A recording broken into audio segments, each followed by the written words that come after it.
Aha, good evening everybody. I'm Adam Steele for the Hot Pole Studios, if you've not seen me before. Today we're going to be remixing a song. That is to say, this is a song that I worked on a couple of years ago for a songwriter friend called Ricky, and we've done 5 albums together and an EP. And this was some time back, and this song called Love Will Tear Us Apart. Almost no relation to the Joy Division song, although there is a cheeky mention in there. We wrote it around a kind of picked guitar part, and I've had some feedback from Ricky a couple of years on with a lot of time to reflect that he just wants to hear a different version, so he's commissioned me to do a new mix. I'd like to think that I've come a long way in a couple of years. That seems to be the case every year. And as well as kind of improving on my own mixing, there are requests we have been given. So let's move over to the Reaper desktop. And it looks like the Elgato has hung. This is not the first time it's done that today. Let's see what happens if I just pull it. Did-a-dunk. Tech issues, everybody. Hey. Gotta love me some tech issues. Wouldn't be the same without them. Come on, Elgato, you can do this.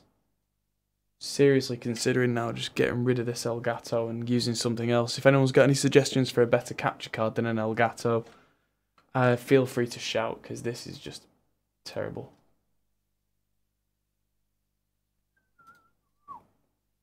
Come on. What you guys can see there, as far as I'm aware, is a frame from several seconds ago that's just kind of hanging there.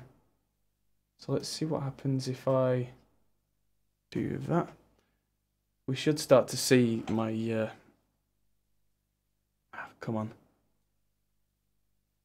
Tech issues. I don't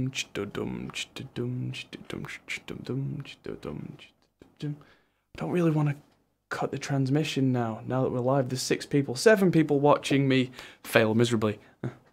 Feel free to say hi in the chat whilst I do the technical fixings. I mean, if I hit play, you should be able to hear this.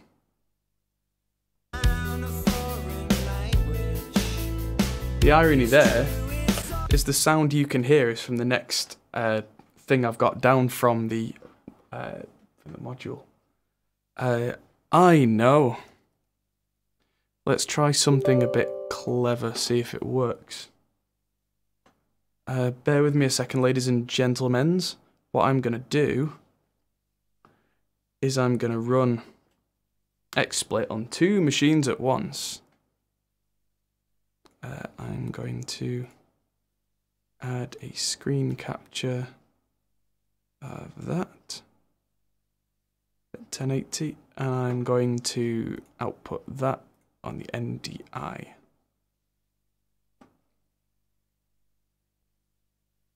Okay, this is where it all gets a bit crazy clever, because if I can do this, if I can add an NDI stream and make that bigger. There we go. Screw the Elgato. So, back to where we were. Let's try this again. So, in me going back to this song, I don't use some of the plugins that I had at the time. So, the guitars will sound terrible because they're pretty much just the DI capture.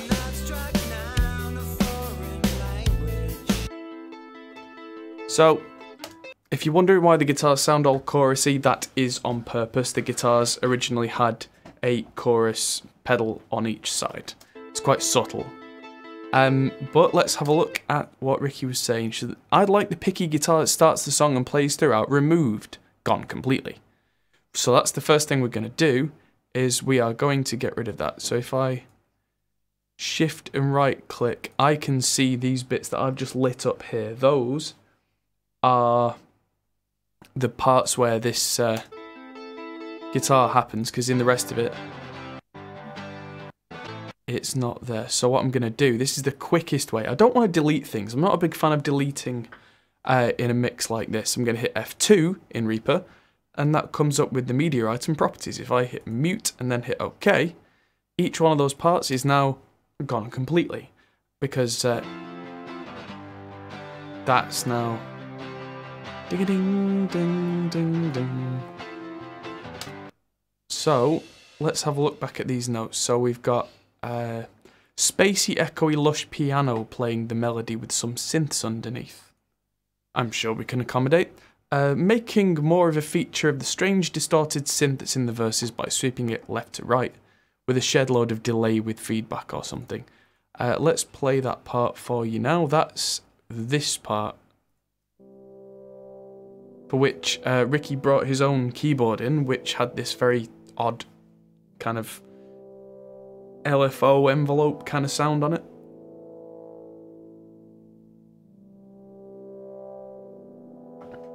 Very horror film, if you ask me. What else did he ask? Toughening up the drum sound and dirtying up the bass a bit. He loves the big chorus trumpets and the big string section in the bridge. Now, I did a bit of work before I went on stream of getting all this together, so that everything at least played some notes. As you can see, there are quite a lot of plugins going on already. You wouldn't believe what I got rid of. So, it said toughening up the drums. Now, that's something I've kind of already done, because I had to replace the drums. It was originally Superior Drummer 2, which I no longer use. The license has now gone away. So, what I'm now doing is I'm using Stephen Slate drums SSD4,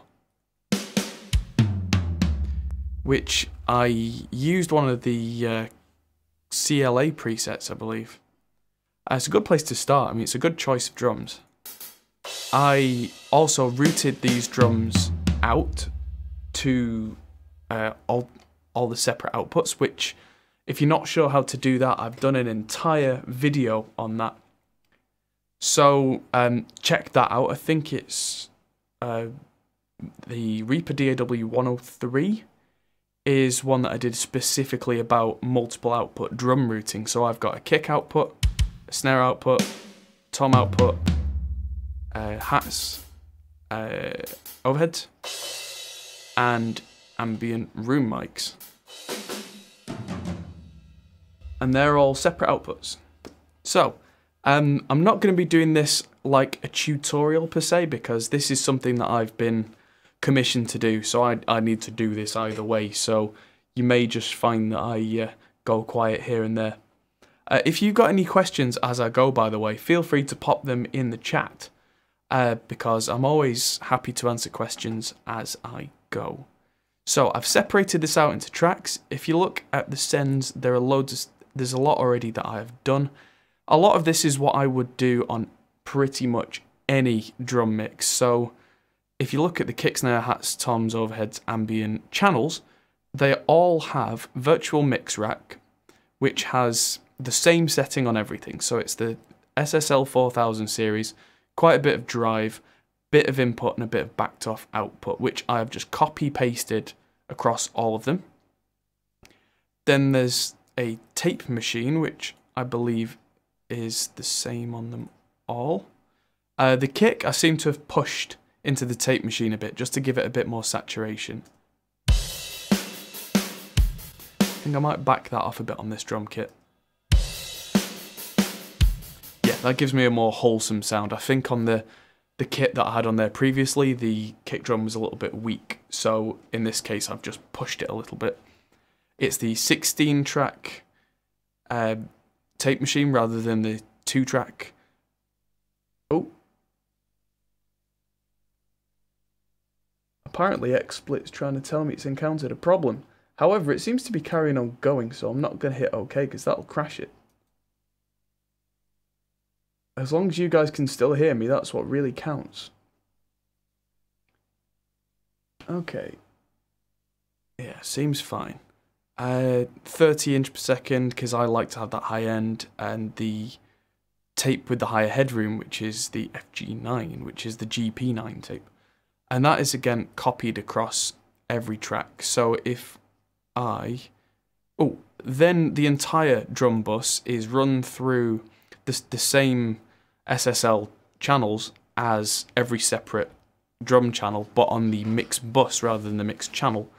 You can see here I did have an 1176, it kind of parallel compressing the entire drum mix just a little.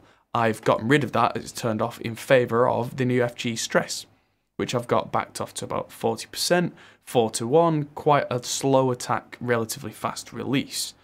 I've got the high pass filter in to stop the kick drum from squishing it, the high peak presence, so that if there's any nastiness in the drums, that gets taken care of. And the disc 2 just adds a bit of kind of tube, or is it, yeah, tubey tapey saturation. And then that's just blended in. So if I turn that off,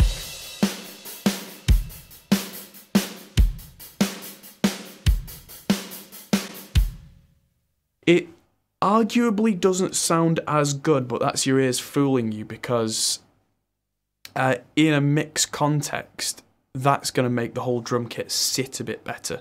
Let's just turn off all of those tapes and drives.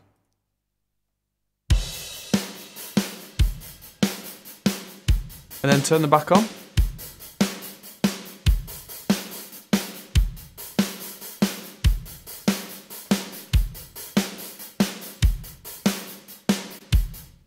Just worth noting at this point, yes, I am mixing on headphones. This has been talked about before.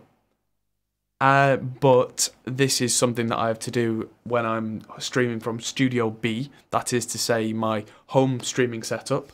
What I will be doing when I've done this mix is I'll be taking this into the studio to check it on the studio monitors, probably make a few very subtle changes based on what I hear in a treated room on Adam A7Xs. This is mostly doing what I call the donkey work, so this is... oh, that's really heavily driven. That's better. And yeah, so this is me doing most of the work, getting the right plugins in place, making most of the EQ moves that I want to make based on my experience and intuition, and trying to make everything sit together as well as I can whilst following the mix brief. It may not be perfect, but it will be 90% of the way there, and then I'll have fresh ears on it tomorrow in the studio to go click, click, click, click, click, done. So, moving onwards, it seems that that SSL channel on the snare was driven very hard compared to the rest of them, which I didn't expect. That's probably why the snare wasn't quite sitting right.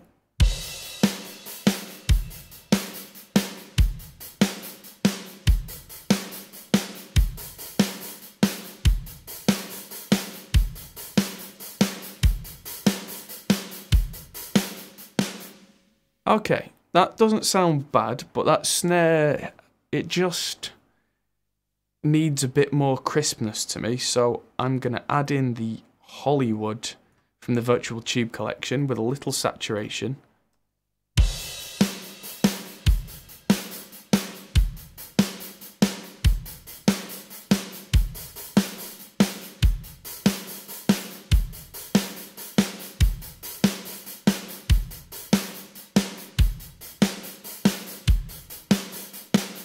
Seems to be running quite hot into there already. Maybe I'll use a trimmer just to get some drive out of this without completely clipping the top off it.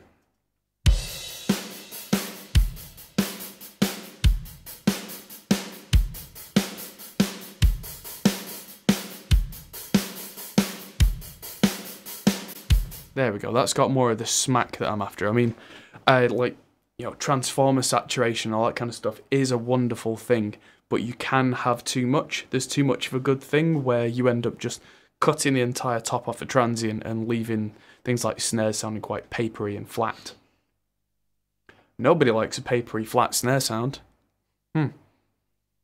So from here, I think, and this is just using my ears, that I would like to hear a little more top on the snare and possibly a little more bottom. Let's have a listen.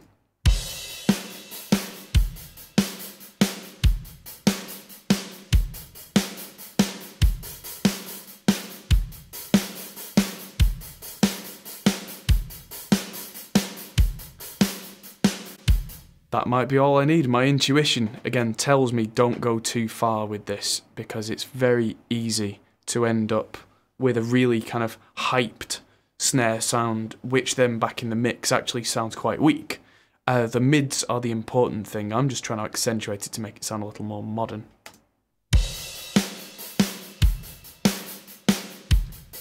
Now, you'll see a couple of sends here. There's a non-linear and a plate reverb.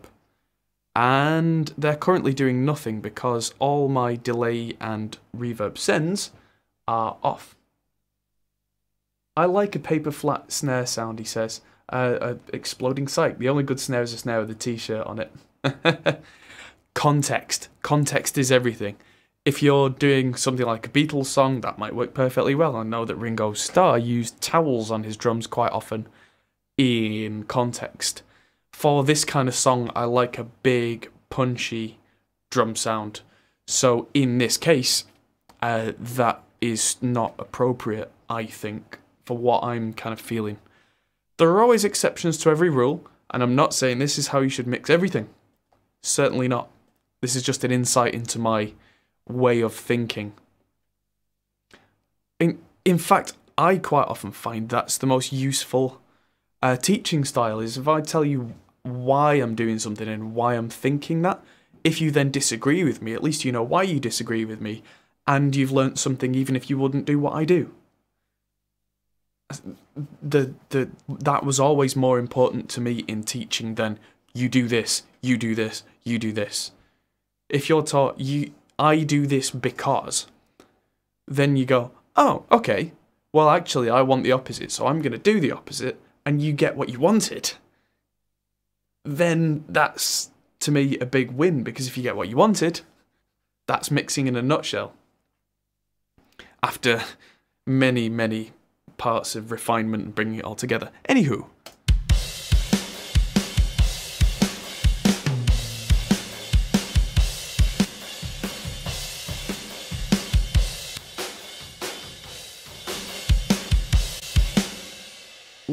Steve Albini, yes.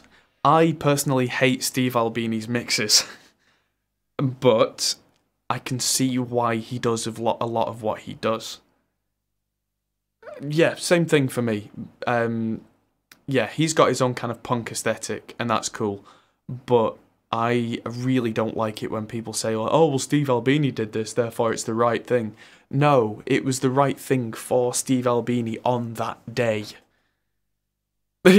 You know, just because somebody famous did something doesn't make it right. It makes it one-off, once appropriate. As long as the method behind it is sound, then on that day, for that reason, it worked perfectly. Anyway, let's not get too far down that rabbit hole.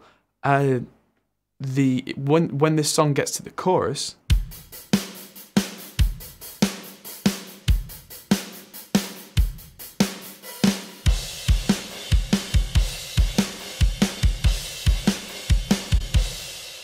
it doesn't resonate for me. I want the cymbals to have more bite. So let's look at the overheads.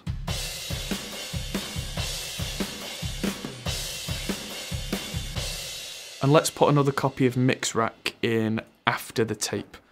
Because this is if you were mixing off a tape, and that's how I think about being a mix engineer. That's where all my effects would go. For anyone who says, oh, no rules, oh, do what you want, fine. But the way that I think, again, is I try and think, because I'm usually the guy that does the recording and the mixing and the mastering and this and that. I keep my head clear by doing, what would a recording engineer do? Then after that, what would a mixing engineer do? Then after that, what would a mastering engineer do? By doing things in that order, I can pick up the threads very quickly. And I can end up with sounds that I like, that engineers would have done in the 70s, 80s, 90s. Anyway, moving on. I want a bit more top end on the cymbals. And I also want to get rid of a little bit of that super low end on the overheads. Not a lot though. So I'm going to add the London preamp, and that's going to be my high pass, but it also is just going to add a little bit of niceness. So if I turn it off and turn it on,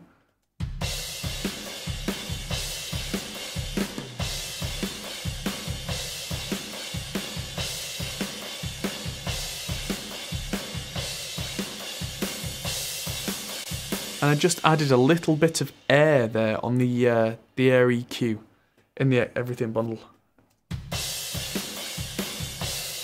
I only added a few decibels, if that, and that really took the blanket off the speakers. Let's see how that sounds in the context of the whole kit.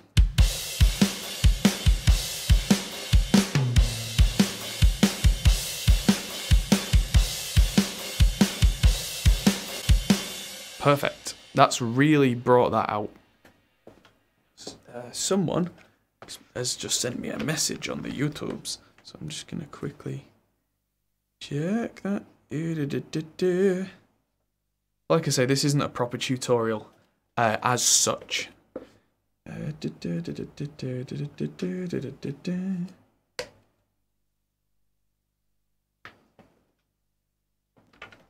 Okay. So, onward. So that means that, to me at least,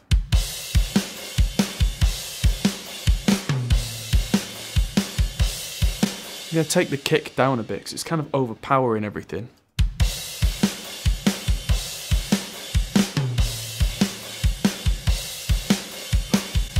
Bring the snare up a little to match. Now, let's start with these reverbs and delays like I was saying before.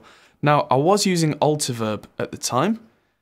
I have ditched Altiverb for Verb Suite because all I was doing in Altiverb, come on brain, was using the emulations of gear that I really love, which Verb Suite Classics does, in my opinion, a better and simpler job of. So Altiverb has gone, has been sold off, is away.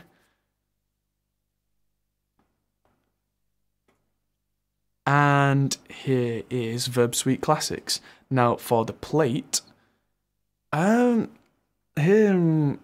always liked the A plate on a Lexicon 480.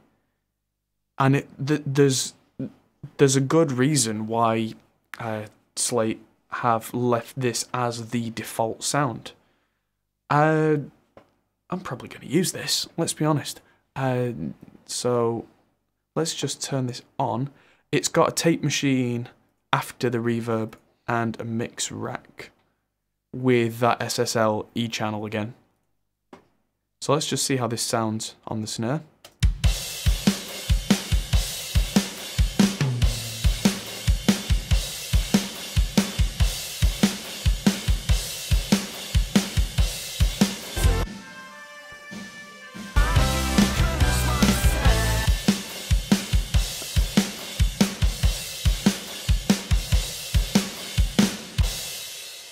Yeah, Brian Conaway saying the Bricasti sounds are great as well. They are. I love the Bricasti sounds. I don't know if I'll use any in this particular mix because this song I want to sound a bit larger than life, whereas the Bricasti sounds are quite realistic. Damn, I missed it, he says. Missed what? We've barely got started. I've only been going few minutes, probably quite a few minutes at this point. Yeah, so I've skipped ahead. We've talked about drums. I've barely EQ'd anything because the Stephen Slate drums are awesome, and if anything, you don't need to overdo it on well-recorded instruments. It's something I really used to fall into a trap of. I'd be like, EQ this, compress that, parallel compress this, do that, do this, and then wonder why it didn't sound very good. And it's because I wasn't letting the instruments breathe when they were properly recorded. Anyway, so the reverb.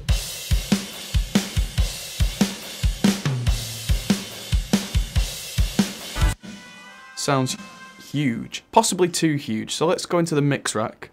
We're going to add in the New York because I like these three Virtual Tube Collection things. I'm going to put it on console mode because I don't want to add too much to the sound, and I'm just going to scoop the low end out. That's the reason I put this in, is rather than just use an EQ that's got a high pass, because all I wanted was a high pass, I may as well add something that just adds a little character.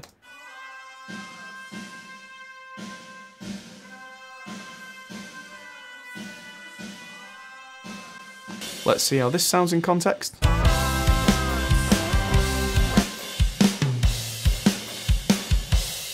And turn it off.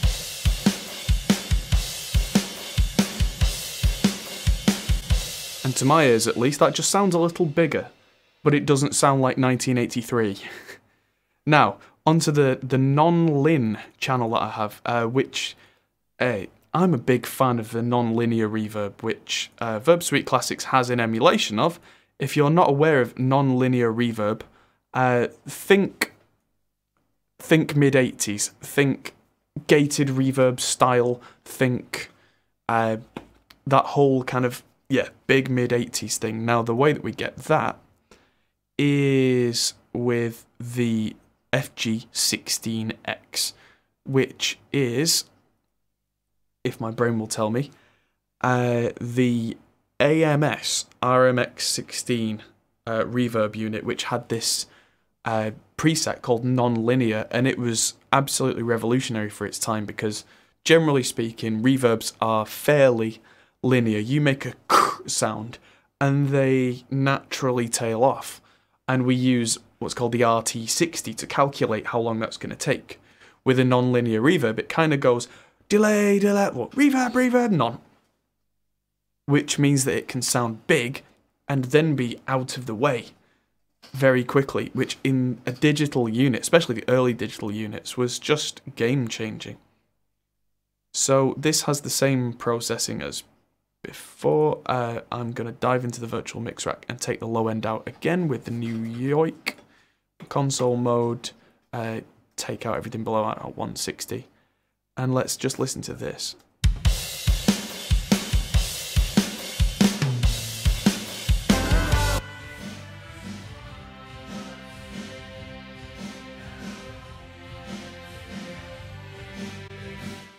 And you hear that kind of thing.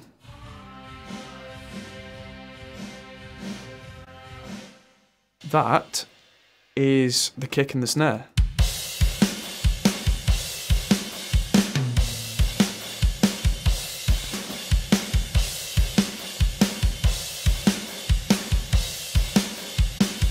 If anything, that might be a little much, so let's try changing this from the medium to the short non-linear.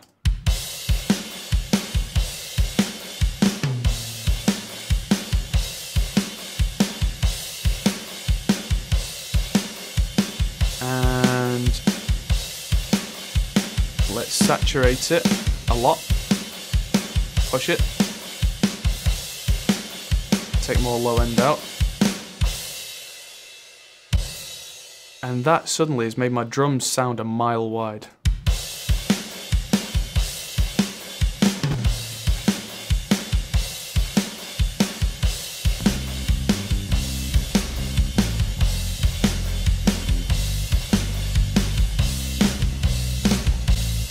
Okay, so back to the brief, the mix brief, toughening up the drum sound. I'd say they sound fairly tough now. Let's make them a little more crunchy. That's probably what he means by tough.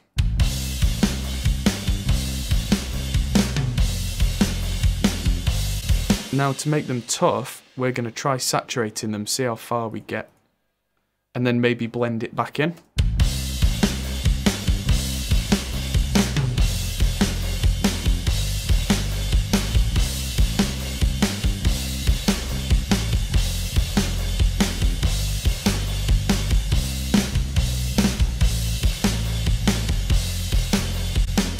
I'd say they sound fairly tough, but I'm going to back that mix off because it sounds crunchy.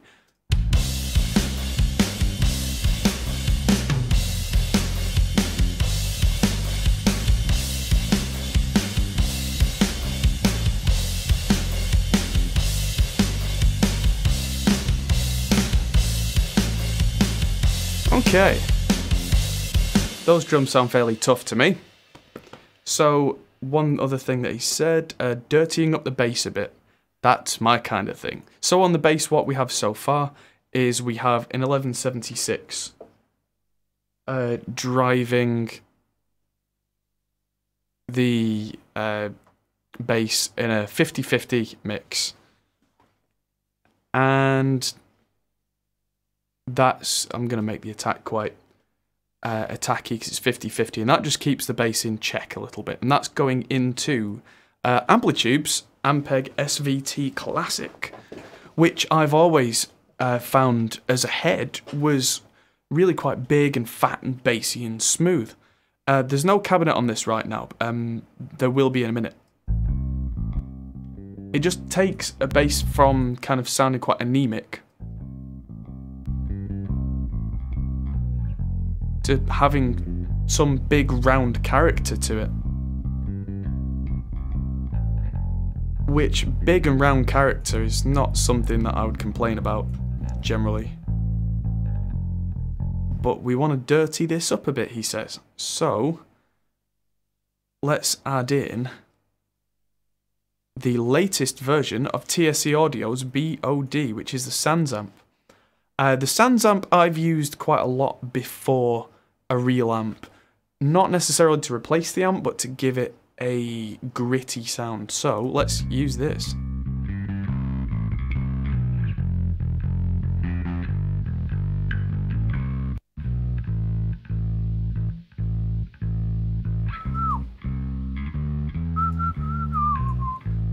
As you can hear, we've added quite a lot of hiss and noise in there. This was a track that I got sent, and this is an important lesson in why people should use a DI box rather than just an interface input. Because if you use an interface input, and then afterwards you want to do things like you add high end, you add distortion, this is what happens.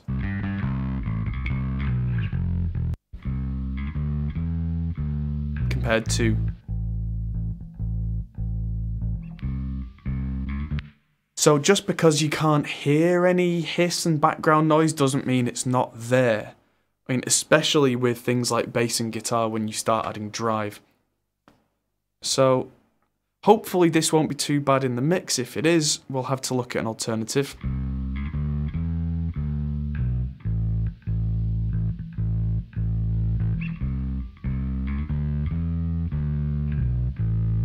I know. Let's use an alternative. So what we're going to do is we're going to put a speaker on the bass. We're going to put wall of sound on there.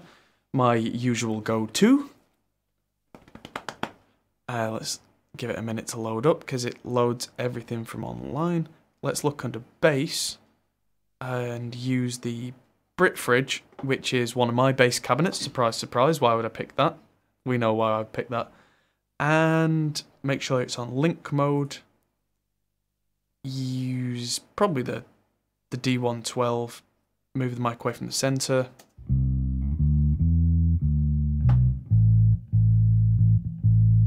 Yeah, that's what happens when you pick the Brit Fridge that's not the T model, which means the tweeter is off. Can take off ultra low on that.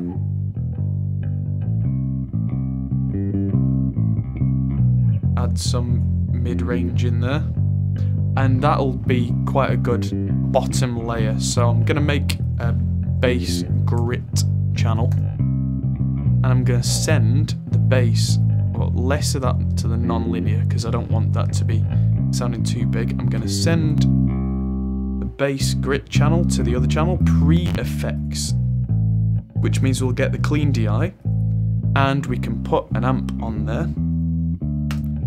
So I'm going to add wall of sound on here first so we don't get something that sounds like a bag of bees.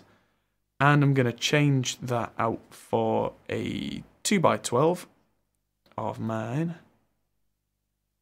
What have I got? Let's go with the Big Boy K100. Let's pick a non-bass mic. Let's pick an SM57 because this is going to fill in the mid-range, where the other one is kind of the bottom end and a little bit of the upper mids. This is really going to cut through, hopefully. And this isn't going to need any low end. So, what amp would I want to use for this? Let's use a Friedman Brown Eye, which would be the Thermionic FB100. Now, these are in the wrong order, so I'll make sure they're in the right order. Make sure I'm on the Brown Eye channel and turn the gain way down.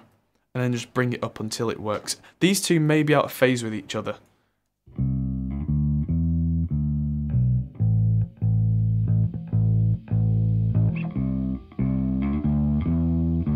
So let's just check that.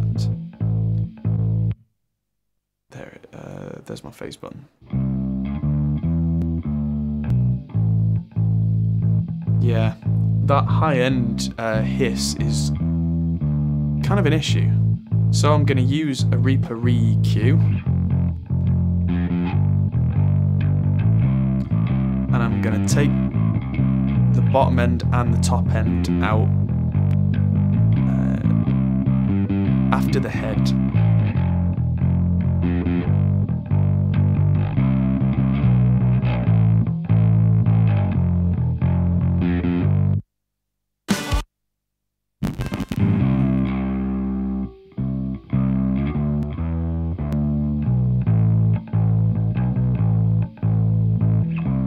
Actually, let's take out more low end before the amp sim, so we can add more drive on. No, let's not add more gain, let's add more input trim. Oh, that's a lot of hiss. Is this like reamping? Yeah, it is kind of like reamping, to be honest. This is very similar to what I would do with reamping if I was in the studio. Yeah. So this is... What I do when I'm running virtual amps is I run exactly what I would do with real amps, really.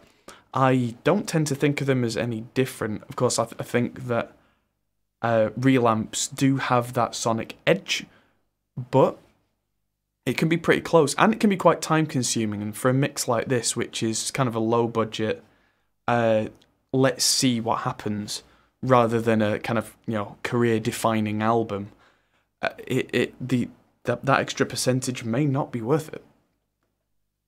But if, you know, this hissing that's happening on this channel here because of what I've been sent on the DI track would be exactly the same issue if I was using a reamp box through an amp. So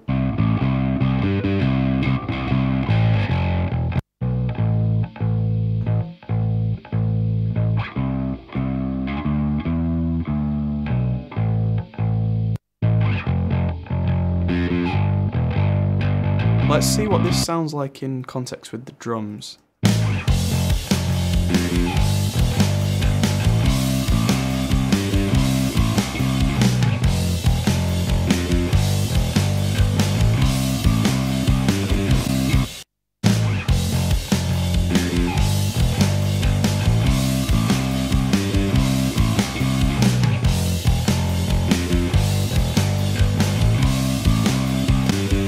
Okay, I've put loads of that non-linear reverb on that grit channel because that just gives it an extra width. And what I'm going to do, well, especially seeing as all that non-linear reverb has been high-passed, it sounds bigger but doesn't mess with the low-end phase. What I'm going to do is I have decided now that I like that sound, but only when the bass player digs in on the choruses. So I'm going to go into my very daunting-looking automation window in Reaper, and it throws up all of this, and all this really is just a list of every parameter in every plugin that is changeable. Now there is a... oh god, that's making me feel seasick. There's a lot there.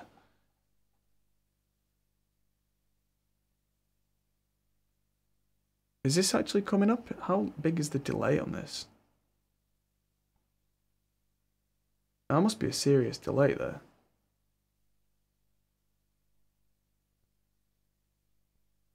No, it's just not showing that window. Let's just have a look. Ah, right. 1 second, because it's not been showing you guys half the story. Let's just add screen capture, desktop region. There we go. Technical issues. I hate technical issues. But yeah, hopefully now you'll be able to see this. Yes, there we go. You can see the really scary automation window. Have you guys not been able to see any of the stuff that I've been changing in any of the Slate Virtual Mix Racks windows or anything. Because, you know, if there's anything you can't see, pipe up, tell me. I'm trying to watch out the corner of my eye on XSplit, but at the same time I'm actually trying to mix. So, yeah, if I'm changing things and you're not seeing it, you're not going to learn anything. So, okay, now you should be able to see the thermionic brown eye that I've been changing the settings on, the wall of sound that I've been adding in. Yeah, so I've been live now for 40 minutes and no one's told me that they can't see what I'm doing. Yes, so note for future reference, if anyone's watching any of the live mix stuff that I'm doing and you can't see anything, say so. Anyway, let's move on. So, we've got 2 bass channels, and I'm pulling up the automation of the bass grit send mute. Because the first thing you get here is your basics, your volume, your pan, your wah, not wah, width. Then any sends you've got, you get the volumes, pans, and mutes for those sends.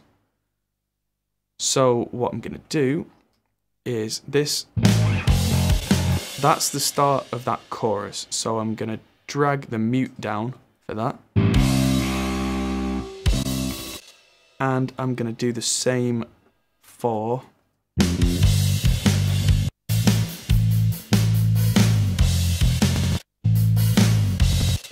the each chorus and the middle 8 section.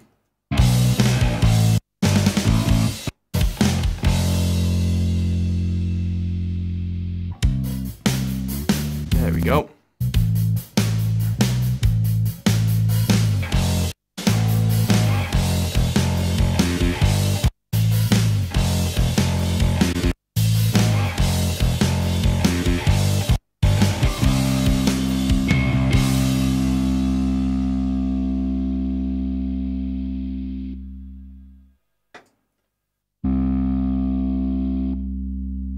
Let's just take that to the last note so it goes jigga jigga jigga. There we go. The reason I'm doing this is that now I've automated this so that as the song plays, the bass's heavy distortion channel only comes in when the guitar's distortion channel comes in, which means that that extra noise that it adds won't be a factor because it won't really be exposed to your ears. Now, let's move on. So I'm going to go to the vocals because the vocals, most of the processing has gone from plugins that I no longer use. So I've put auto-tune on both of these 2 channels at Ricky's general request. The song's in C major. I've got the retune speed quite slow, so it's not doing much. It's just a slightly pleasing thing. And then let's look in mix rack. So I've got the virtual channel, which is kind of standard at this point. I'm going to get rid of this Neve compression and that compression there. And I'm going to start from scratch. So what's the group running? The group's running the virtual mix bus. So not struck down a foreign language. It's true, it's odd, but it's no mystery. I'm going to do the same for the backing vocal. There's only one backing vocal on this song, which has a pseudo stereo on it, which just automatically kind of comb filters it out.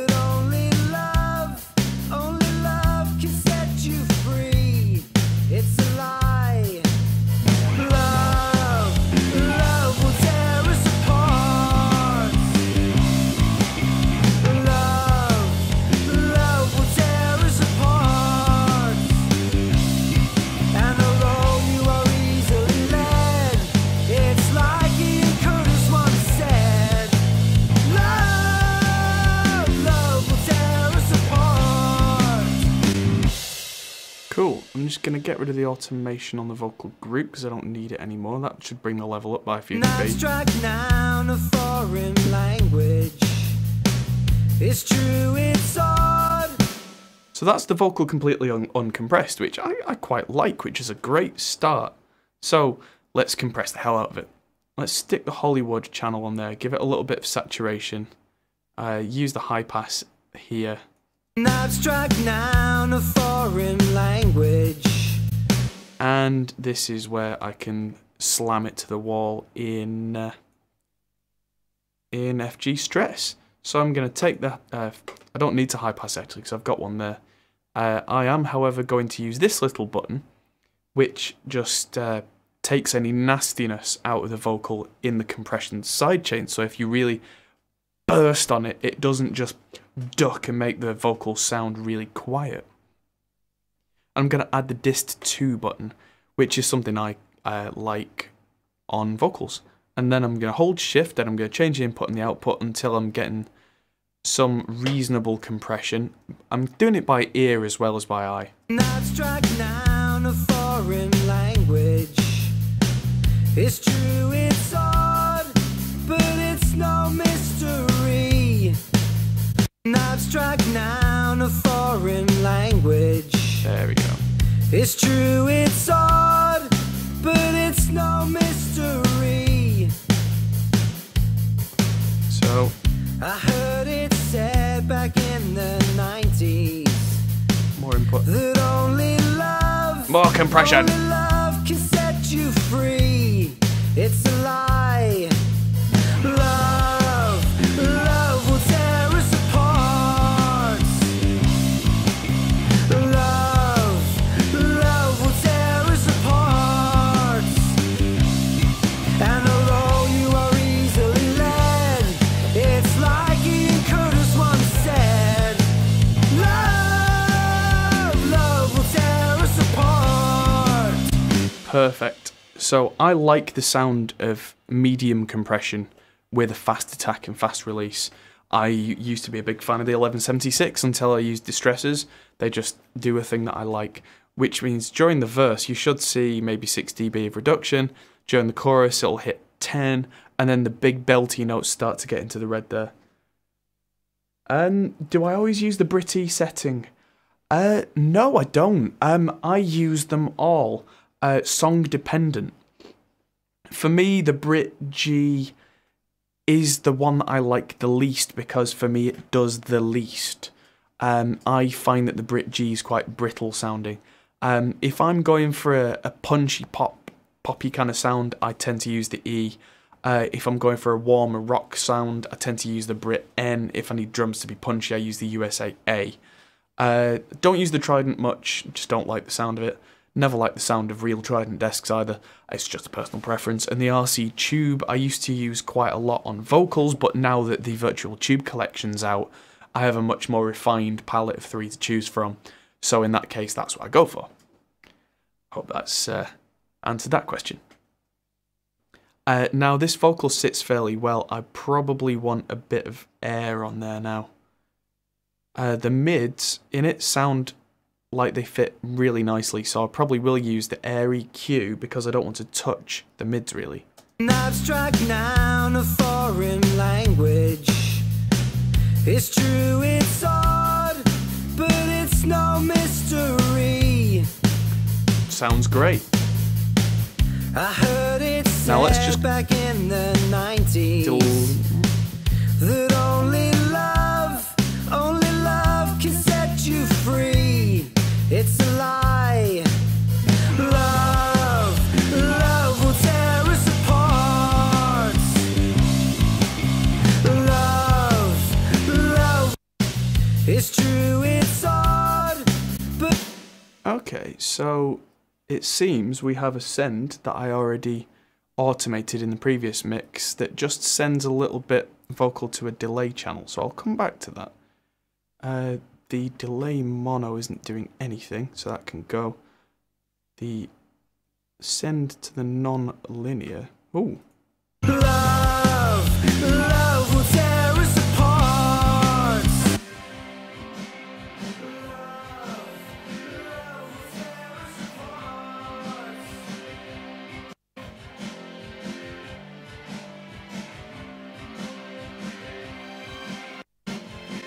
Let's just bring that up to match. And again.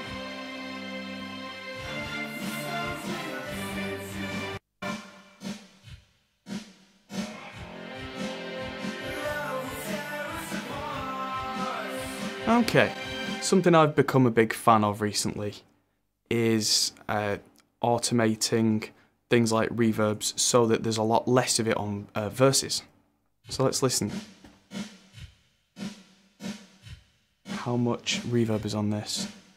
But it's an abstract noun, a foreign language. It's true, it's odd, but it's no mystery. So I'm gonna just dip that down. Very similar to what I've done in the rest of it. An abstract noun, a foreign language. Once said, love. It's in the eye of the beholder.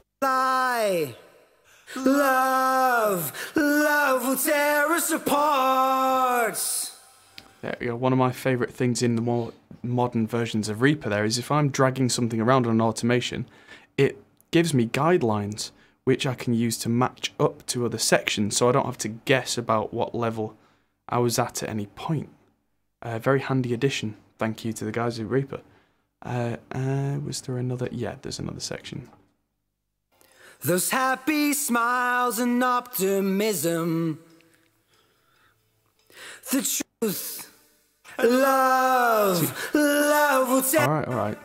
Automation is becoming a bigger and bigger part of my workflow as I'm taking more and more cues from Andy Wallace. Oh, Meltalar in the Twitch chat. Hi, dude. Good to see you. I am also streaming on YouTube at the same time, so I'm trying to follow two chat windows, which is a little confusing. But, nevertheless, yeah, the automation that Andy Wallace does is really impressive because it's not like, it doesn't look like the fjords in Norway. You know, it doesn't look ridiculously frilly. Yeah, lucky Ian Curtis isn't alive. Well, Love apparently tore him apart. Sorry, I'll get my coat. Automation is becoming more and more my kind of thing because I used to favour the 1970s style static mix where it kind of everything should be set so that when you hit play and just sit back, everything sits perfectly. But then I realised that what Andy Wallace was doing in the 90s, and still does now, to make his mixes really come alive, is he'll take things away for sections and then push them, and then bring them, just push them but then bring them back. And it's those things that catch your ear that really make, in my opinion, for a great mix. So it's not just having a great sound, it's having changes that don't necessarily mean tweaking of parameters, just more or less, that can really change a thing. Like with that grit on the bass, having it not there and then there suddenly makes it jump and then settle back in. Linkin Park's Hybrid Theory for me is a classic example of an Andy Wallace mix. The more I've listened to it recently after Chester passing away, the more I've realised how much automation there is on that album. Like there's more than one song where the guitars go and what they've done is they've automated the high pass filter to not be there on those chugs and then be there all of the rest of the time on the heavy guitars, so that the guitars don't take over the mix, they don't flood the low end, they don't make it sound flubby, but then in those split seconds where you want it to make the sub move, it's been automated to go and absolute genius. So I'm trying to incorporate more of that style of philosophy, not necessarily literally that trick, because I mean this isn't a Linkin Park song, that would never work here, but the idea is one that I found mentally revolutionary. And also just general movement in a mix. So let's now listen to the bass, the drums, and the vocal together. That only love can set you free. Ooh. It's a lie.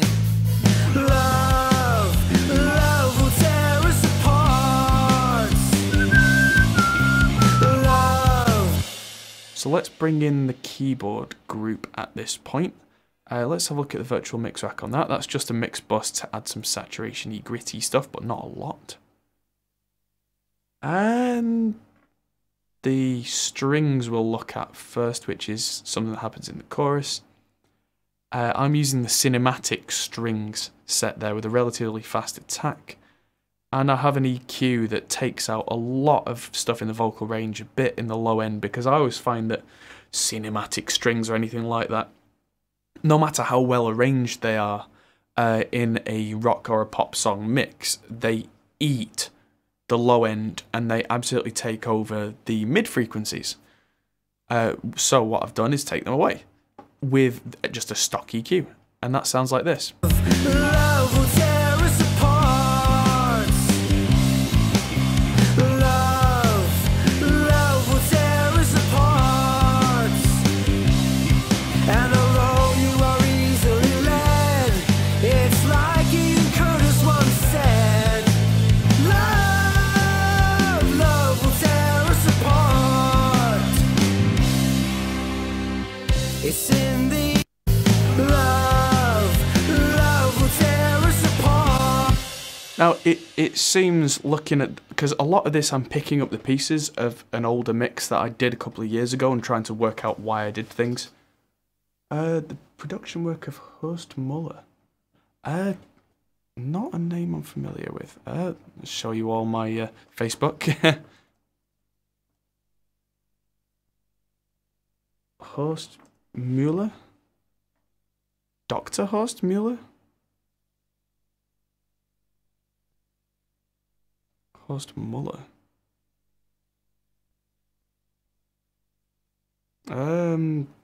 Not someone I'm pulling anything up on, I'm afraid. The name's not familiar. Sorry. Nope. Don't know. I draw a blank. I give up. Love will tear us apart. Love will tear us apart. And although you are easily led, it's like Ian Curtis once said. See how the strings are much more prominent in that verse? That's an arrangement thing. If we look at the arrangement, there are an extra 2 octaves on top.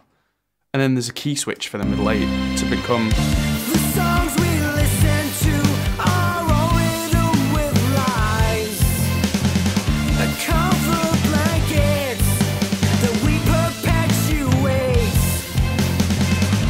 Give me some honesty, all of does is die. Let's bring this down a bit. Look me in the eye and give it to me straight. Those happy smiles and optimism. The truth is, it's doomed from the start. I heard it said back in the 90s. I'm just hearing... new wave of British heavy metal stuff. Well, that's cool, but I wasn't a big fan of the sound of new wave British heavy metal. I know, sue me. But that's just by the by. My favourite mixes have always been by people like Terry Brown, and I was a big Rush fan and a Yes fan as a kid. And so when you've listened to stuff like Close to the Edge by Yes, All in the Wob and stuff, I mean, they were great bands, but the mixes for me don't resonate very well. If it wasn't for the music being amazing, wouldn't be something I'd listen to. I know it's controversial. Anyway, the main vocal here just has a little bit of kind of chestiness to me in the low mids, so I'm just going to isolate that with an SSL EQ and just dial it down a little. The songs we listen to are all riddled with lies. A comfort blanket that we perpetuate. Give me some honesty, all of does is die. Look me in the eye and give it to me straight.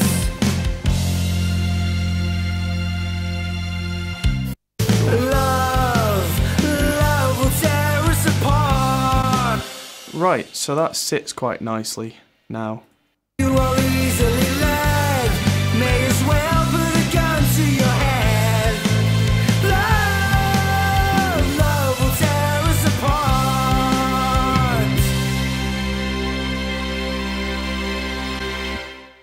That's some pretty loud strings, bro. You are easily led.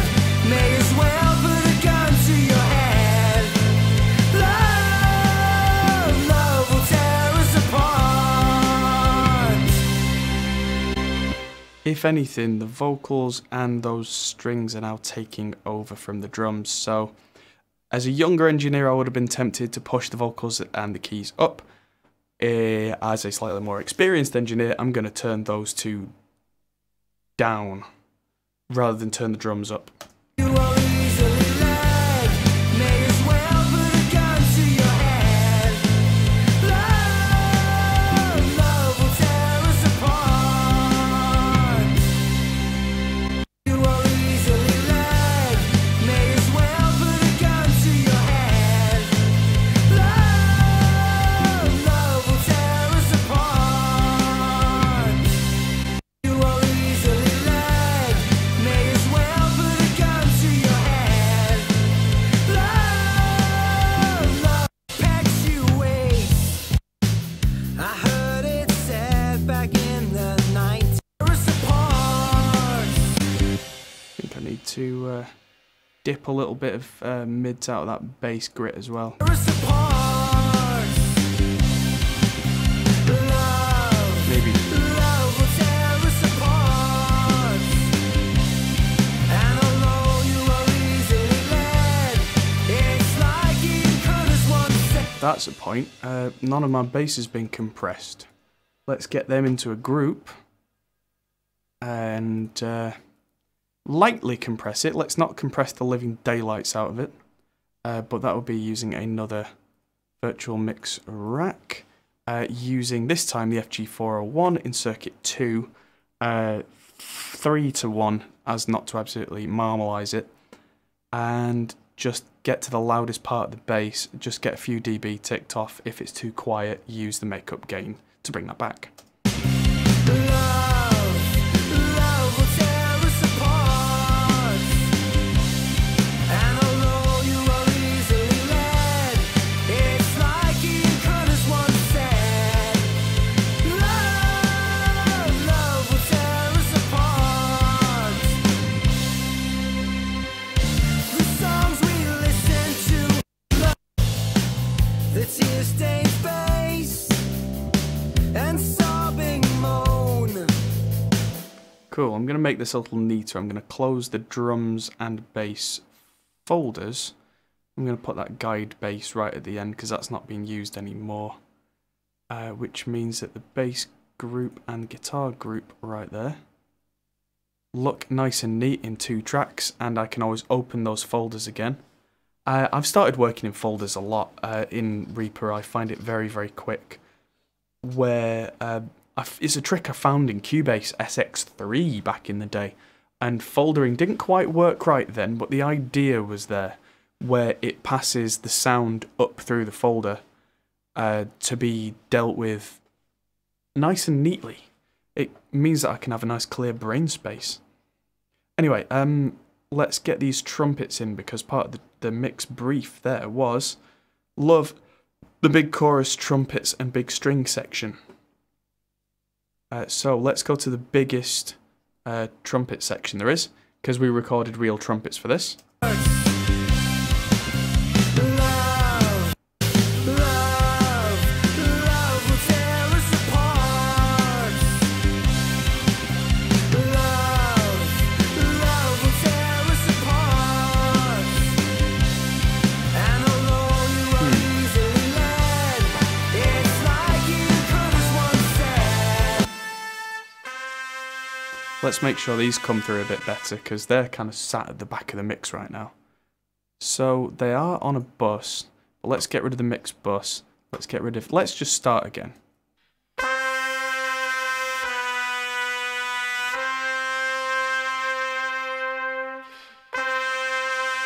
And let's move that pseudo stereo to just 2 of them, so that when it's quad track, two of them come right down the middle.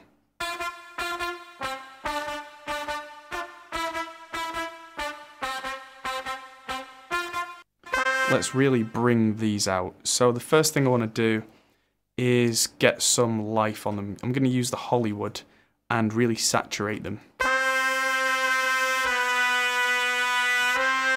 And I'm going to take a load of low frequencies out.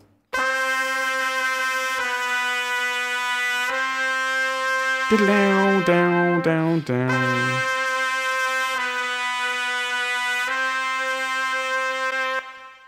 Cool. So, from there, they're sounding like they sit better already. I'm going to use good old FG stress. Let's start with 3 to 1. We don't want to overly compress the trumpets because they already attack quite hard. Let's use that anti-nasty button. Give them a bit more distortion. I like more subtle distortion, not like guitar amp distortion, just small percentages that make things sound rich.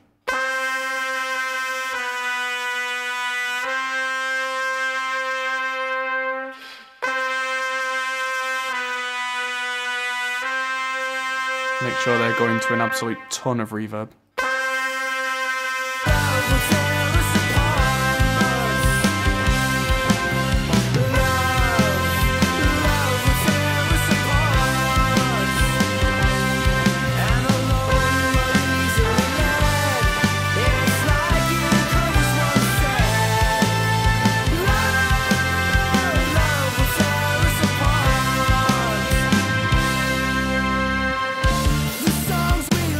Cool. Now I just need to play with the EQ on these very slightly, I think. The low mids are still a little bit gentle, so I need to take a bit away from there, but not enough as to make them disappear from the mix. This is probably the trouble I was balancing before, because it was quite a dense mix. I mean, I've not even put the guitars in yet. I was probably working on top of heavy guitar layers last time, whereas this time I'm going to do it the other way around, and I'm going to have the trumpets take more of a centre stage and then make the guitars fit around that, because the guitars are now going to be a supporting cast rather than a main feature. So let's just take that. Is probably 600, 800 hertz-ish. Let's find out.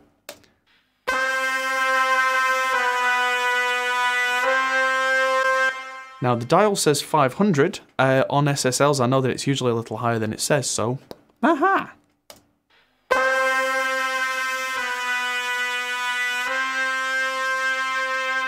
And let's just give them a little bit more poke in the high mids. Again, not enough to completely disturb the mix. I know I've done this in solo, which is a bad thing, but I was just looking for that frequency. So now we'll play them back in context and just see if that's done the job.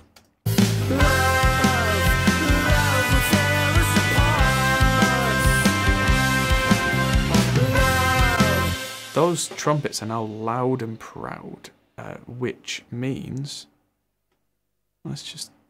Why is there's automation everywhere?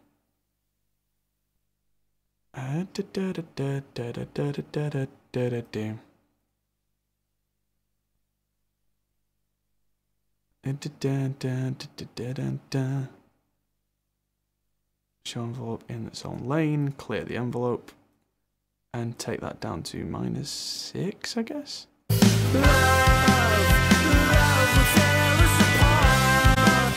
Because now that I've made these have a lot more mids and a lot more meat, they're just a little too loud.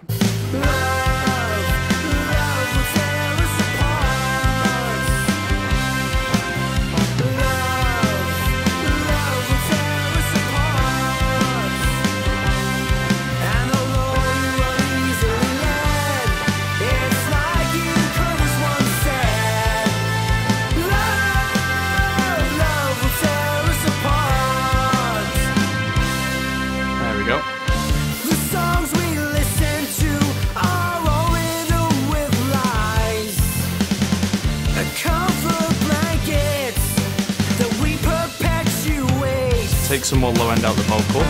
Give me some honesty, all love does is die. Now that's where it's there's some kind of quacking going on, and that quacking is the guitars, because the guitars right now have no amps, no nothing on them. That's just 4 DI tracks because I took all those off. So let's do this whole reamping thing.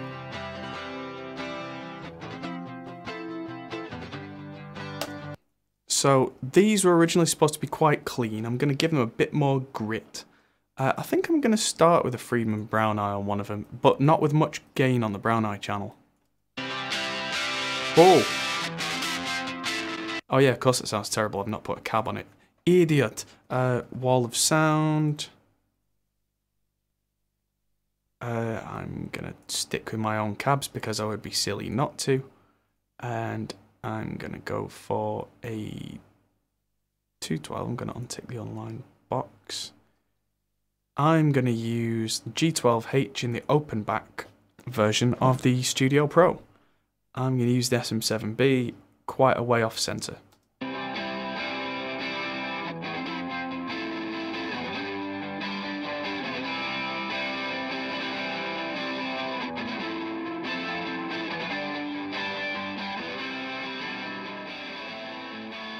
Okay, so let's take the EQ off the channel. Apart from 10k cut, 200 hertz cut there, and I'm going to work out of that compression now and try and get the amp sounding right before EQ. So that's a lot duller than I thought it was, which is good.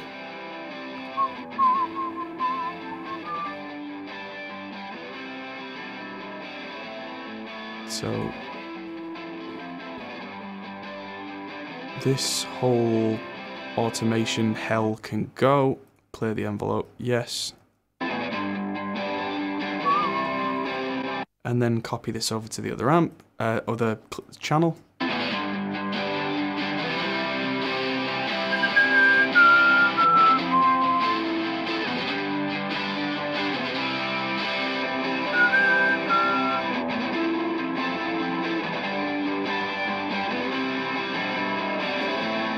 There we go. I don't want a ton of high end on this because that's where these two bad boys are going to come in.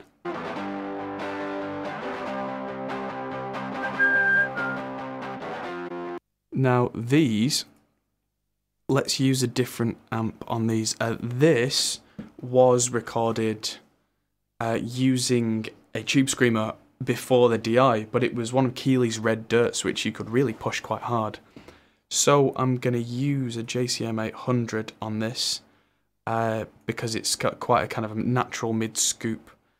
And I'm not going to touch too much, but the cab I'm going to change out. The cab is going to be my big beast, which is a Zilla 412, right on the middle of the speaker. Make sure they're linked. With the Royal 101 ribbon, which is a favourite of mine.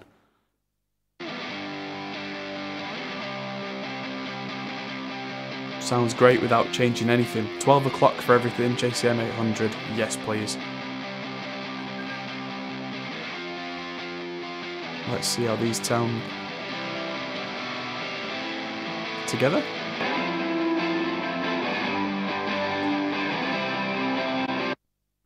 Clear these envelopes. Probably have to turn these two down a bit.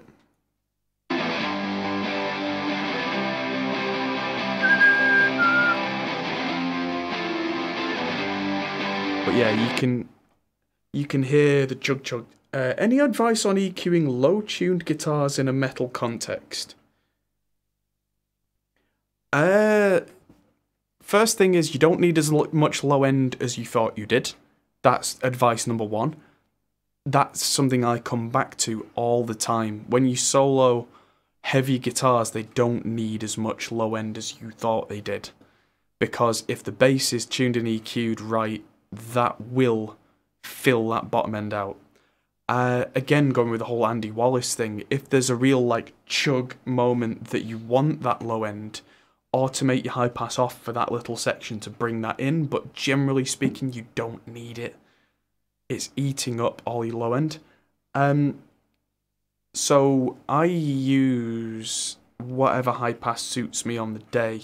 Generally something like an SSL, so the FGS, because it's more have a kind of a proper cutoff, which means I don't need to be as high up. Otherwise, like the Neves high pass is much more gentle, which is great for some things, but for low end on guitars, I find it leaves too much flub, even at like 160 or 300 hertz filter, which is counterintuitive. You don't necessarily want to be going as high as 300 hertz in an attempt to take out the low stuff.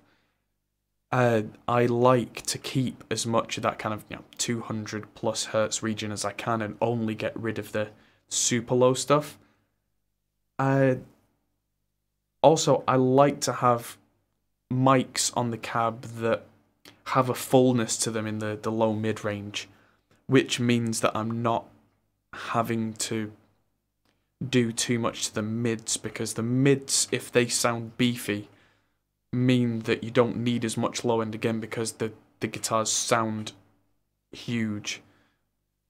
But then you've got to balance that with the high mids. That's where I've never been a big fan of using just an SM57, because that's got a big spike in the upper mids that just make me want to claw my own ears out on its own.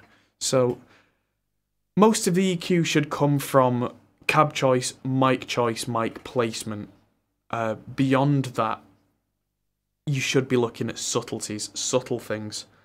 Yeah, low-tuned guitars don't need that much low end.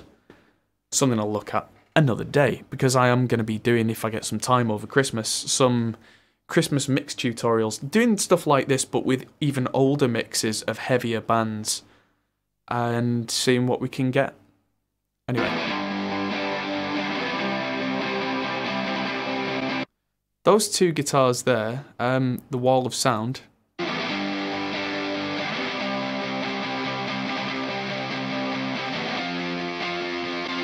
So I've used the custom series equalizer there to take out everything below 190 Hz. Let's turn that off.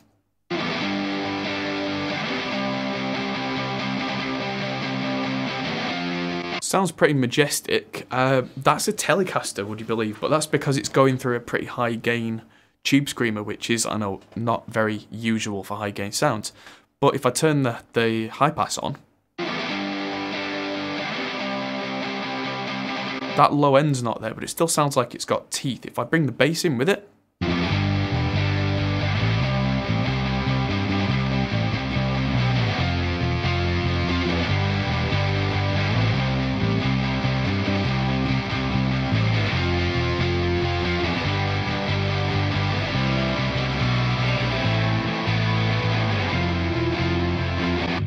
uh, 421 and 121 then, maybe. If we're talking about real mics, if you've got a 421 Mark II, I wouldn't use it on a guitar cab. For me, they're way too bright. If you've got an older vintage 421, yes, absolutely. I don't mind a 57 in combination with a Royal 121, because they complement each other quite well. A Royal 121's got a big low-mid richness, and the 57 brings that presence back in as a blend. I have no problem with an SM57 as a microphone in context. It's just when metal guitarists say, oh, if you can't get a good tone with a 57, you can't get a good tone with anything. If you can't get a good tone with a 57, I see what they're saying, but why ice skate uphill? I can get a much better sound much more easily by combining two microphones and not have to spend ages, pinicketing with millimeters where I shouldn't have to. The combination of the right two mics has always been a part of my guitar mic philosophy. It just so happens that with the Wall of Sound stuff, using a single mic tends to work out quite well, but with 4 guitars here, I've got 2 mics on 2 guitars and 2 completely different mics on the other guitars, and this does the same as dual micing a guitar amp. But because it's different parts, it does a very similar thing. So let's just see if this works in context. Love will tear us apart. Love will tear us apart. Right, so we need less guitars, and let's look in the overall mix rack. there's just too much low mid for the song. So let's just see what happens around here. There's already an EQ on it, so I'm just going to use this.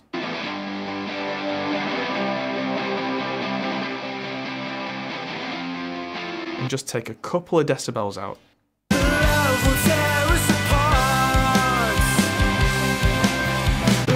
It's funny, I took a couple of dBs out there and suddenly it sounds like there's not enough. It sounds a bit like kind of the guitar had gone, so I've put the guitar group back to 0 dB, back to unity, by just taking 2 dB out of that 400 Hz range. Love can set you free. It's a lie. Love will tear us apart. Right, now that's definitely too much. Let's have another listen Free. to this guitar group. It's the clean guitars, they've got something in them that's just interfering, so down they go a bit. Free. It's a lie. Love will tear us apart. Love will tear us apart. And although you are easily led, it's like you could have once said, love will tear us apart. It's in the eye of the beholder. I'm gonna do a very Andy Wallace trick. I'm gonna bring the automation back up. I'm gonna take the guitar volume down by 1.5 dB, and I'm just gonna hit the first note, just bump it by a good few dB, because that's something I've seen him do at the start of sections, is just go bang with a volume automation, just to make your ear go, oh, guitars.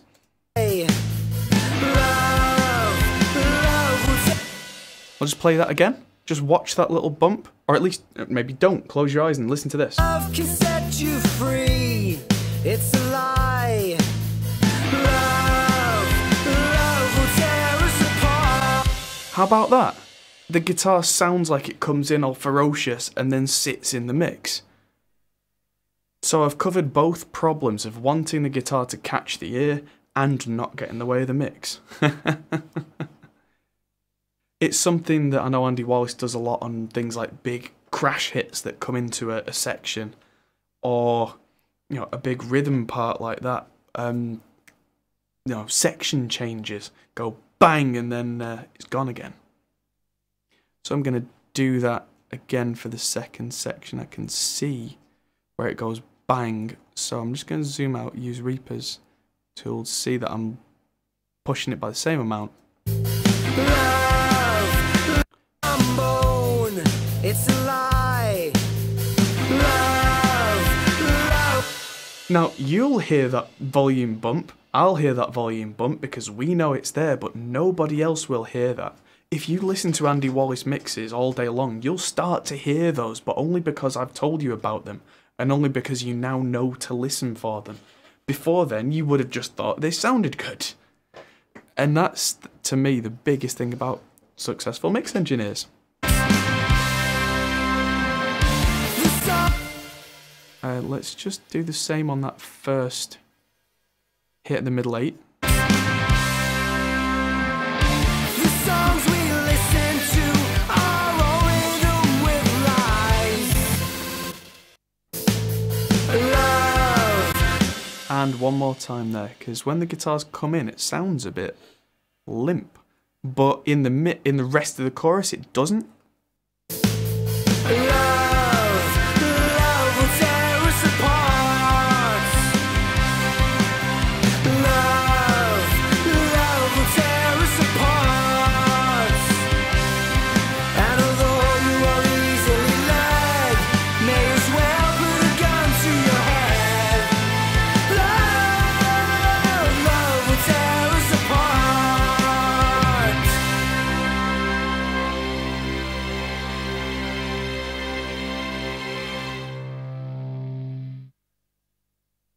Okay, so we're getting somewhere. what have we got left? So there's a guitar solo, which it says Adam solo, and yes, it's me, because being a session musician... Oh, stop, shut up. Quite often I get asked to play parts on songs, especially when the songwriter or the band or whoever don't know what they should play. They want a little bit of inspiration. So what I did on this track, I think I was using one of Poulen's amps. So I was using the hybrid with a tube screamer in front. And I, on the choruses, did an octave part that copied the strings.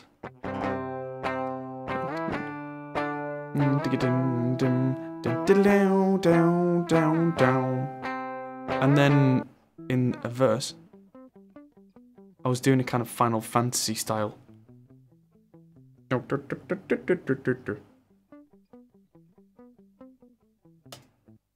So it's not actually a solo, it's just kind of a lead part, but because we were recording an entire album at the same time, that track then just became, for tracking purposes at least, the solo channel.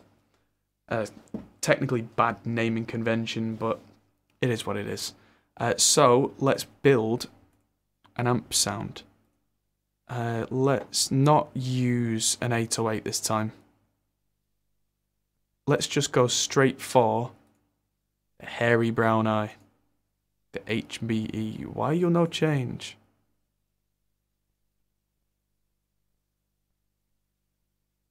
There we go. That was weird. So that's going to sound like absolute death unless we add in a cab. So let's put wall of sound on. Use the bass beast. And this time I am going to use 2 mics because I know that lead sounds can be some of the trickiest to get to fit. So I'm going to link these. I'm going to use the 101 ribbon. But then I'm also going to add, before I've even played anything, same cab. Make sure they're linked, and I'm going to use a 57, and I'm going to move that ribbon off center. Let's see how this sounds.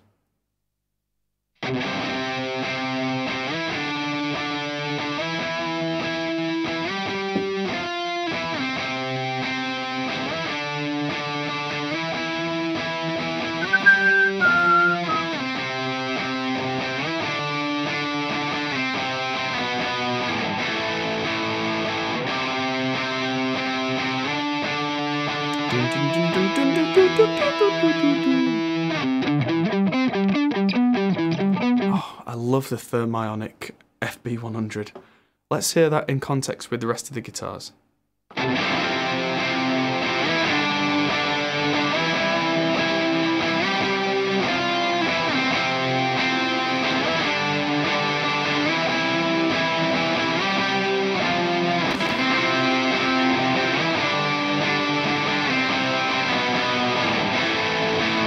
I added a bit of that non-linear reverb there, maybe take that down a bit just to give it a bit of space.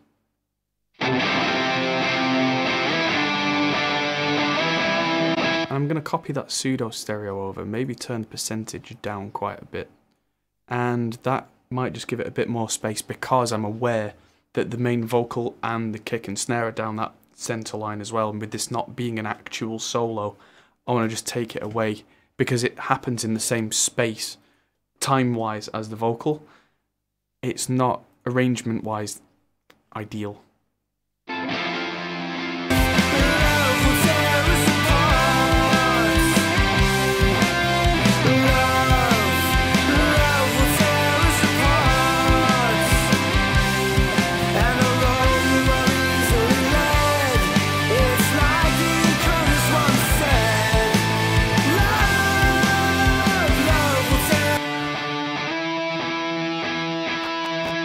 Okay, so I think that sounds fantastic. However, this is the demon we have to wrestle with. That it sounds great, but it's interfering with the mix.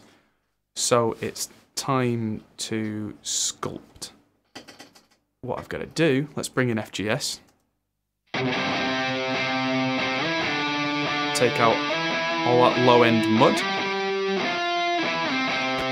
find that lower mid and just tame that a little.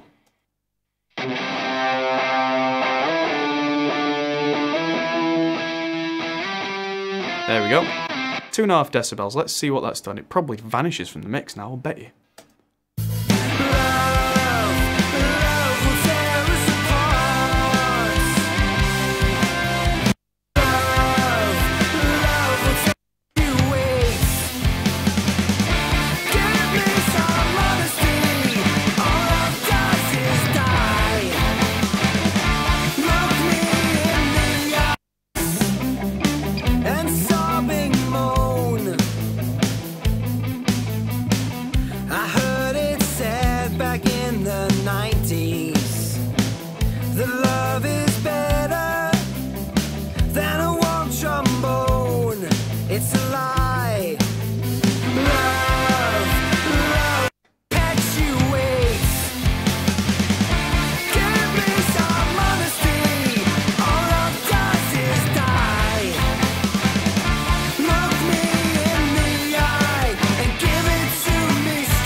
Those happy smiles and optimism. The truth is, it's doomed from the start. I heard it said back in the 90s that only love can break your heart. It's the truth. Love, truth, love. Right, I'm gonna just automate that down a little because there's catchy in the ear and then there's really catchy in the ear. It's the truth.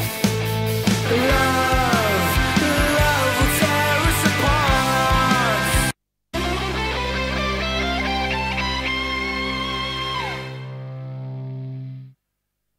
Oh, let's.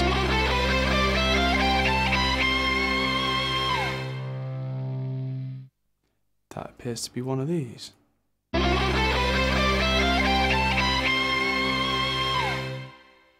There we go, clean up my guitars. Now they've got extra gain on them apparently in the gain structure where that wasn't audible before. It is now. Something you've got to be aware of.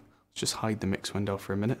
Just check that everything's been covered, because the one thing that's not been covered, which was in the mix brief, is... where are the keys gone? The sweeping synth is barely audible, and that's something that Ricky asked for. We need to add a spacey, echoey, lush piano playing the melody with some synths underneath, which I don't have a keyboard to hand today, so I'm gonna have to improvise and maybe use the virtual MIDI keyboard and just sound design that. Maybe just dum dum dum dum dum dum. Make sure it doesn't sound like "Take My Breath Away." Bow bow bow bow. Hello to the people watching the stream who've just joined us. If you've been away doing other things and you've just tuned in, I am remixing a song using the Slate Everything Bundle to a brief. The brief doesn't say use the Slate Everything Bundle, it's just that's what I use now. That wasn't available, I don't think, when I first did this mix. So this is what we've got to add in.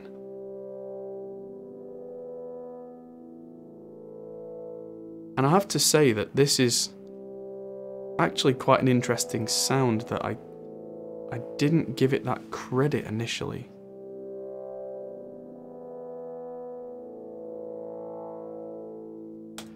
So let's use Virtual Mix Rack first. Let's give this some teeth, because it's been sat in the background. So let's give it the New York treatment and push it.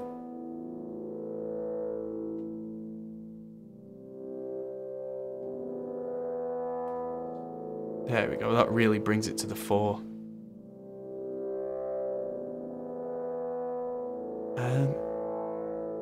I'm going to use good old stress. I know it swells, but I don't want it to swell quite so much. I want it to be more of an audible prominent feature.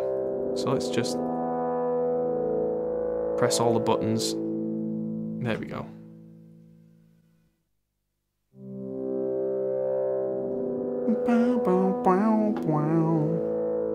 Now this is where I'm going to break away from the Slate bundle for a minute, and I'm going to move over to Soundtoys stuff, which I got the Soundtoys 5 bundle as an absolute bargain. Pro tip, if you're interested in getting the Soundtoys bundle, if they ever release any free plugins or cheap plugins, get them, because then when you buy them, you can then trade them in for a massively reduced Soundtoys 5 bundle. So this needs some movement, and that's where I think Pan Man will come in. So let's bring in Pan Man Man Pan.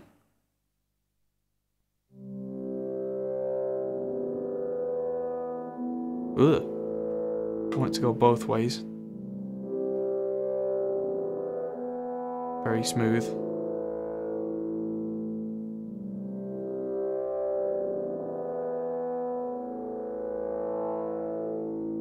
There we go, give it the Cylon treatment. I don't need it to go all the way, but that now pans right the way around the mix. Gives us some interesting depth.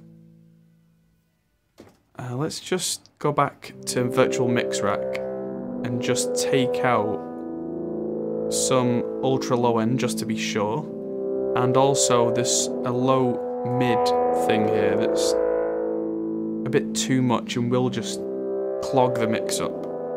I can feel it in my bones. So let's take a bit of that away. And it's being sent.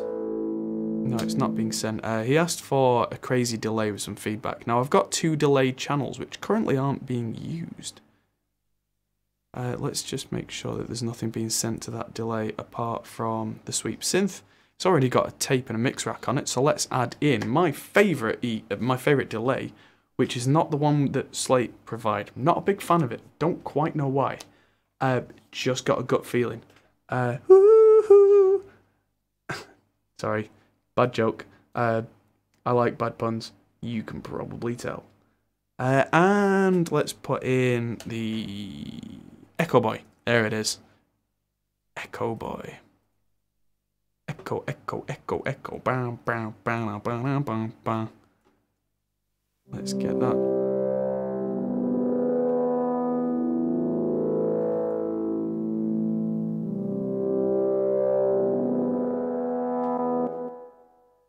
So that's not doing anything particularly interesting. Let's change this to an Echoplex with a dotted note. Ping pong. Yes, please. I have to dot them both. Completely wet mix. Lots of feedback. Let's give it quite a lot of cut and see what that does. Yeah, there we go. So let's cut that.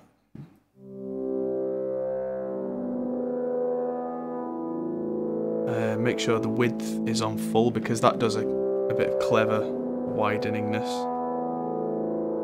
See if extra feedback makes it cool. Saturation, maximum.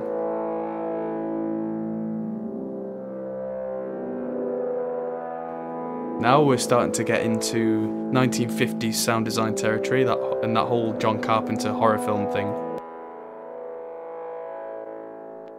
Oh, that sounds nasty. I like it. Let's.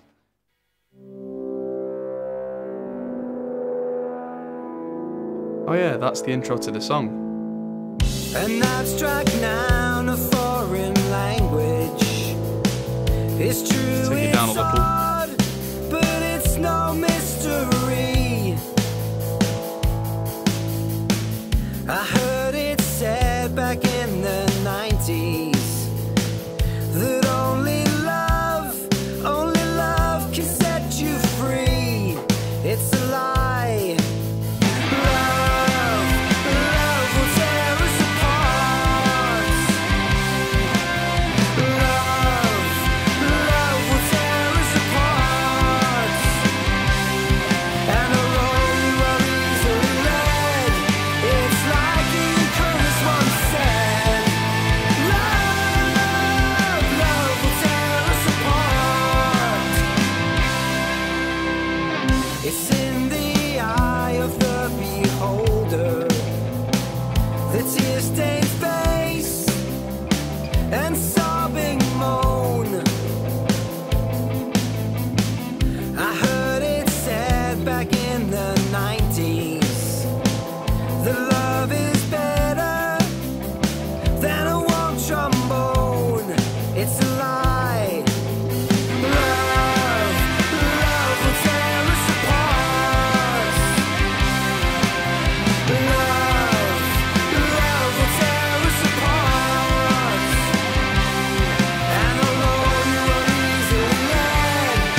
It's doomed from the start. I heard it said back in the 90s that only love can break your heart. It's the truth. Love will tear us apart. Okay, so in context, I mean, everything's starting to come together. That lead guitar there, I did automate that down a little, but I'm just going to bring it back a bit. It's the truth. Love will tear us apart. So at this point, any opinions from the floor? If anyone wants to evaluate at any point, if there's anything you hear that you'd like to change, now's probably a good time to say. If you've got anything you'd like to ask about anything that I've done, I do need to add a spacey piano part, but I think I'm going to do that in the studio and then just check my mix and get it sent. So there is kind of, especially on the verses, it does sound a little empty, so there's going to be a piano with some spacey delay on it. But yeah, with several people watching, if there's anything, Brian, thank you very much. It's definitely, listening to it, my style. I do at this point in my mixing career have a certain sound to the way that I work. It just happens that way. But I try not to second guess myself too much. I just go back to things at a later date and reflect on it. Sometimes do this kind of thing just because I can, although in this instance it's because it's been asked. So let's just make sure we tick the boxes. Big string section and the chorus trumpets are good. Toughened up the drum sound, dirtied up the bass a bit. Picky guitar has been removed. So spacey, echoey, lush piano playing the melody with some synths underneath. More of a feature of that strange distorted synth by sweeping it left to right. We used Pan Man, shed load of delay with feedback or something. We did exactly that. And I am much happier with this than I was with the original mix. Let's just see if I can pull up the original mix. Is this? No, that's just the bass. Bass.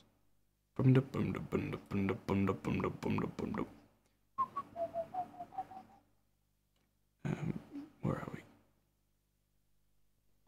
2014 album for stems. Oh, that's a different song, you muppet. Yeah, the JCM 800 complemented the Friedman very well. Yeah, that's something I came across in the last few weeks. I mean, I've tried all the thermionic amps extensively. I'm a big fan of the thermionic stuff. And it seems to me that they're currently two of my favourite amps. The JCM 800, naturally, without changing anything, just has a mid-scooped thing. And it naturally has quite a lot of kind of metal rock gain, whereas the Friedman Brown Eye seems to have... It's the ultimate plexi, essentially. It's got loads of mid-range character without having to necessarily be too gainy. So yeah, I just find the two complement each other very well. I also, depending on the song, if it was a heavier song, I might use something like the 2-channel dual rectifier and the Friedman together. Or I might use a 5150 sim and either the Brown Eye or the JCM 800, depending on the song. But I like to have one kind of mid-rich amp and one mid-scooped amp. And the other thing is, I made sure that the Friedman, in this case, which is the more mid-focused amp, went through a cab that wouldn't give it loads of low-end thump.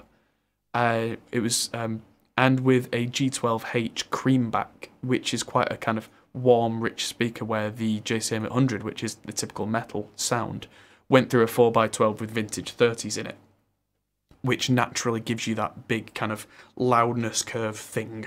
Although I used a ribbon on it just to stop that nasty kind of 4K frequency thing from cutting through and making it sound like a buzzsaw, because it's not a buzzsaw type song. And yeah, so that's, let's see if I can find.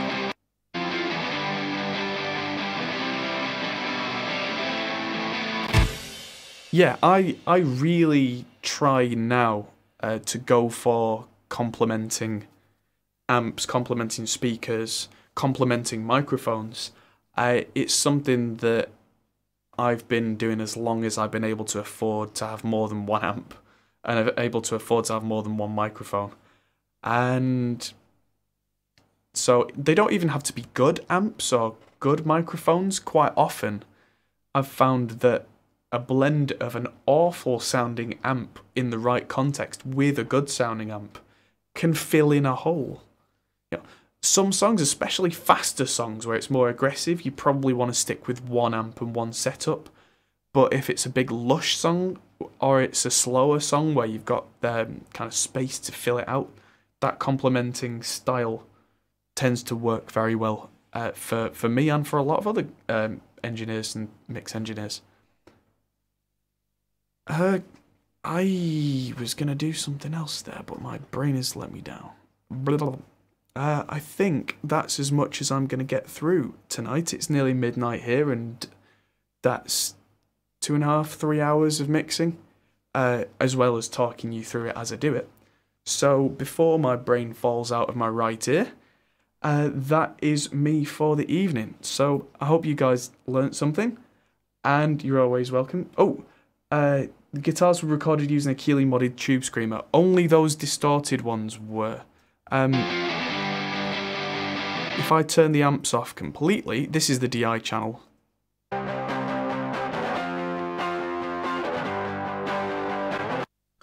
Where, if you listen to the other two guitars, which were the same Telecaster, this is the DI guitars.